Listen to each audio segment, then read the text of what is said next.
Hello, thank you so much for tuning in to this course, little mini course helping you to discover how you can really get your students to more intuitively listen to themselves and act on whatever it is that's coming up. And in this course, we do this with intuitive movement or free play, whatever you would like to call it. Now, this might be something that you currently do in the classes that you teach. Maybe you do it a lot, maybe you only do it a little bit. Maybe it's not something that you're super comfortable with, but I'm going to share with you why it is so important to helping your students actually connect to their inner wisdom.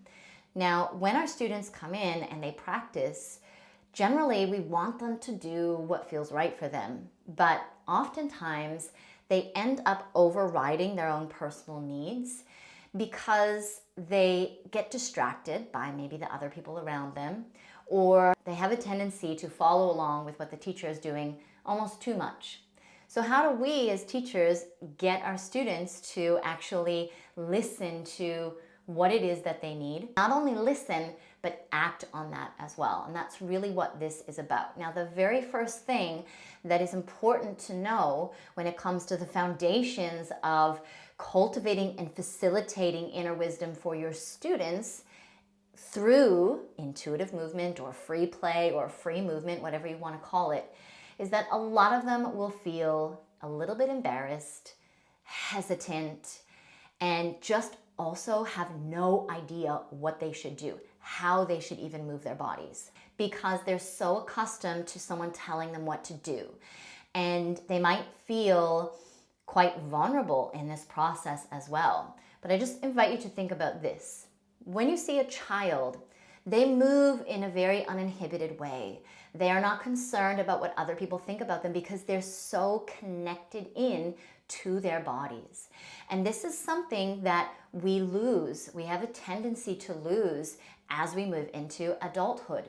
But it is so incredibly valuable to help our students connect to their inner wisdom, build that up, so that they actually have a practice that facilitates them listening to what it is that they need.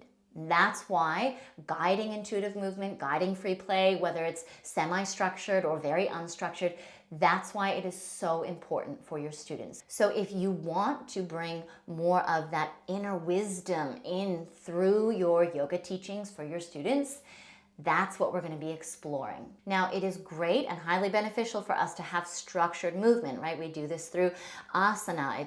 It can be very guided. It's not just like a free-for-all and everybody just does whatever it is that they want, because if we have specific aims and our students have specific intentions and we as teachers are working our students towards a specific outcome, then yeah, they're going to have structured movement and structured poses, and that is important. However, if we make everything too structured to the point where we're almost strangling and stifling our students' ability to express themselves in the way they want to, this is where we run into the problem of them not really listening to themselves. And this happens all the time as teachers. We can say it till we're blue in the face to our students. Listen to your body, listen to your body, listen to your body. But the reality is that most of our students, they have no idea how to do that. And that is why intuitive movement, free play, free movement, it is so important to use as a tool to help your students actually listen and then act on what it is that they need, what feels good, what doesn't feel good, what's calling to them,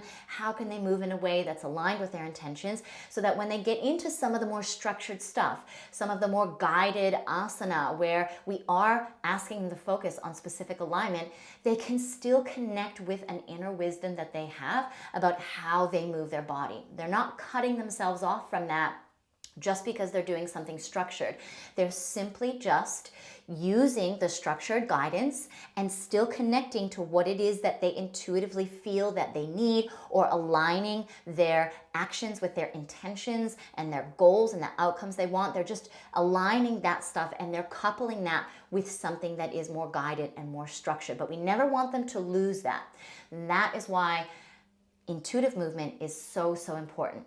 Now, in the next video that you watch, you will see many, many examples that I give from a live class that I did online that empowers your students to move in different ways from various positions, standing, seated, this type of thing. Now, these are more guided, unstructured movements, if you will, but you can make this as a teacher, and you can take it and make it into any kind of arrangement that you want. You know, you can go as far as to start from the very most unstructured, basic aspect of saying, get on your hands and knees to your students and just do whatever you want. Do whatever feels good for you. Now, you'll probably see people and they're kind of just doing, you know, you've got those few students that are like, yes, and just going wild and they love it and they're really just fully into that. And then other students that are like a little timid, and you can see there's a hesitancy and there's a disconnect. But we really want to express to our students that their body is their facility, right? It is like a playground. Now they can choose to go and they can just, tap their toe on the playground and just go, oh, I don't really know how that is and how that feels. Or they can go and they can explore. They can go up the slide, down the slide, on top of the slide, underneath the slide, not just one way. It's not just going down. And that's how you see kids explore and they play. They look at things. They're geniuses. They look at things and they don't just go, I can only do this one thing. They generally want to explore and find how many different ways that they can do that thing. And that's what we want to remind our students about, that the value of intuitive movement is that it connects them deeper to themselves so that they own their body, they own their facility. It is bringing self-responsibility, ownership. And when a student has that for themselves, they're much more willing to listen to what it is that they need and act on that as well. So this is really, really important. Whether it's unstructured, you're just saying from a tabletop position, move in any way that feels good for you, or whether you're making it more structured and you're encouraging people and guiding people, now move in this particular way, but however feels right for you, however feels good. Now, these are some of the things that I have found to be very beneficial to say to my students when I see them in their hesitancy and I see them they're just doing their little basic cat-cow and they're not really sure how to move, or they're not really feeling comfortable with it, right? I say things like I've already mentioned, this is your body, this is your facility, this is your playground. Nobody gets to do the things with yourself that you get to do. You are the boss, you are in charge, you are empowered, and you are the one that gets to decide how you move. And when you allow yourself to relax into moving in a way that either feels good, or maybe you want to move in a way that feels challenging, maybe you just want to move in a way that you don't think about anything at all, you just let yourself be guided. Maybe you're guided by the breath. The breath moves the body, or the body is moved and then the breath follows that. These are all kinds of things that you can say to your students to encourage them to understand the value, because if they don't see the importance of it, they're not going to do it. They're just going to be like, okay, yeah, whatever, God, I can't wait till this is done. Can't wait till this little free movement stuff is done. And sometimes they might just want to do really minimal stuff and they're intentionally doing that.